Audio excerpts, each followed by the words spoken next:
Technical habit চ্যানেলে বার্ধক্য ভাতা রিলেটেড আর একটি নতুন ভিডিও নিয়ে সকলকে স্বাগত জানিয়ে আজকের ভিডিওটি শুরু করছি।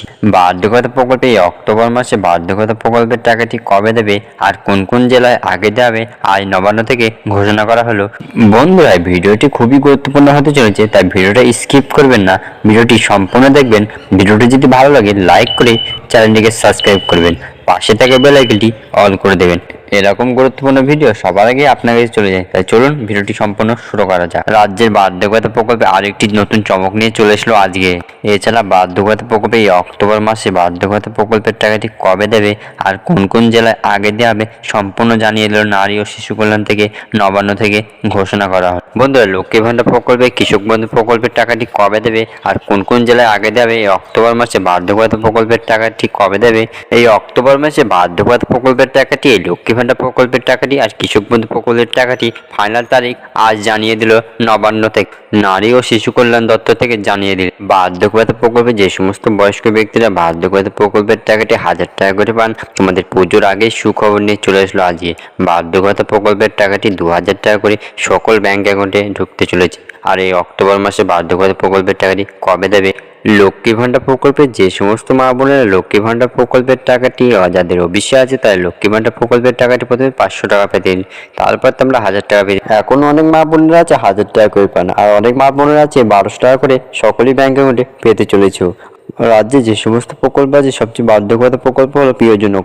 বন্ধুরা, 2021 সালে বিধানসভা নির্বাচনে জানিয়েছেন মুখ্যমন্ত্রী প্রত্যেকটা বয়স্ক ব্যক্তি মাথায় রেখে জানিয়েছিলেন বার্ধক্য ভাতা প্রকল্পটি চালু করা হয়েছে। মুখ্যমন্ত্রী প্রত্যেকটা বয়স্ক ব্যক্তির মাথায় রেখে বার্ধক্য ভাতা প্রকল্পটি চালু করা হয়েছিল। বার্ধক্য ভাতা প্রকল্পটি হলো বয়স্ক ব্যক্তিদের সবচেয়ে প্রয়োজনীয় হলো বার্ধক্য ভাতা প্রকল্পের টাকা। এই বার্ধক্য ভাতা প্রকল্পটি দিন দিন বেড়ে চলেছে। আর এই অক্টোবর মাসে বার্ধক্য ভাতা প্রকল্পের টাকাটি কবে দেবে নবান্ন থেকে জানিয়েছেন।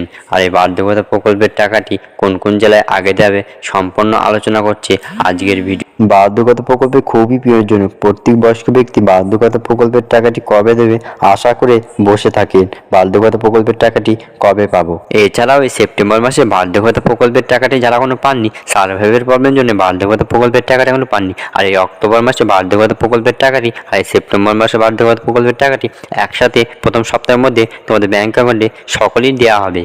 প্রত্যেক বয়স্ক ব্যক্তি বার্ধক্য ভাতা প্রকল্পের টাকাটি প্রথম সপ্তাহের মধ্যে তোমরা পেতে চলেছ তোমাদের ব্যাংক অ্যাকাউন্টে, নবান্নর এক আধিকারিক জানিয়েছে।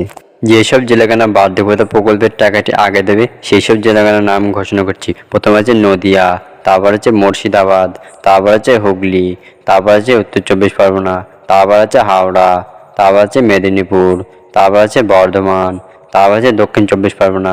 যেসব জেলাখানার নাম এখন ঘোষণা করলাম সেই সব জেলাখানা বার্ধক্য ভাতা প্রকল্পের টাকাটি আগে দেবে।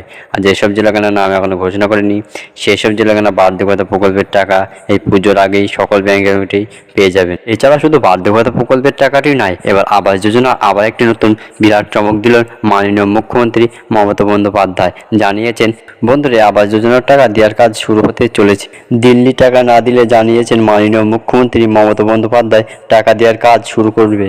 মুখ্যমন্ত্রী জানিয়েছেন বার্ধক্য ভাতা প্রকল্পের টাকাটি তোমরা যেরকম পান সেরকম পাবেন, আর লক্ষ্মী ভাণ্ডার প্রকল্পের টাকাটি তোমরা সকলেই যেরকম পান তোমরা সকলেই পাবেন। আর এর মধ্যে বার্ধক্য ভাতা প্রকল্পের টাকাটি যারা এখন আবেদন করেছেন, আর অনেক ব্যক্তি আছে, অনেক মা বোনেরা আছে লক্ষ্মী ভাণ্ডার প্রকল্পের টাকাটি আবেদন করেছেন, তোমরা এখনো তোমাদের ব্যাংক অ্যাকাউন্টে টাকাটি পাচ্ছেন না। তো তোমাদের কোনো চিন্তার কারণ নেই, কারণ বার্ধক্য ভাতা প্রকল্পে যারা আবেদন করেছেন তোমাদের কিছুদিনের মধ্যে অ্যাক্টিভ করা হবে। আর যারা লক্ষ্মী ভাণ্ডার প্রকল্পে আবেদন করেছেন তাদের তোমাদের কিছুদিনের মধ্যে অ্যাক্টিভ তোমাদের করা হবে। মুখ্যমন্ত্রী জানিয়েছেন আবাস যোজনার টাকা আবার দেওয়ার কাজ শুরু হবে। 1,20,000 টাকা করে সকল ব্যাংক অ্যাকাউন্টে পেতে চলেছ। যারা আবাস যোজনা ঘর এখনো পাননি তোমাদের 1,20,000 টাকা করে তোমরা পেতে চলেছ। বন্ধুরা, আজকের ভিডিওটি এখানেই শেষ। ভিডিওটি যদি ভালো লাগে লাইক করে চ্যানেলটিকে সাবস্ক্রাইব করবেন, পাশে থাকা বেল আইকনটি অল করবেন। আর আমার চ্যানেলে যারা নতুন অবশ্যই লাইক করে চ্যানেলটিকে সাবস্ক্রাইব করবেন, পাশে থাকা বেল আইকনটি অল করবেন। আর যারা আগে থেকে সাবস্ক্রাইব করেছেন তাদেরকে অসংখ্য ধন্যবাদ।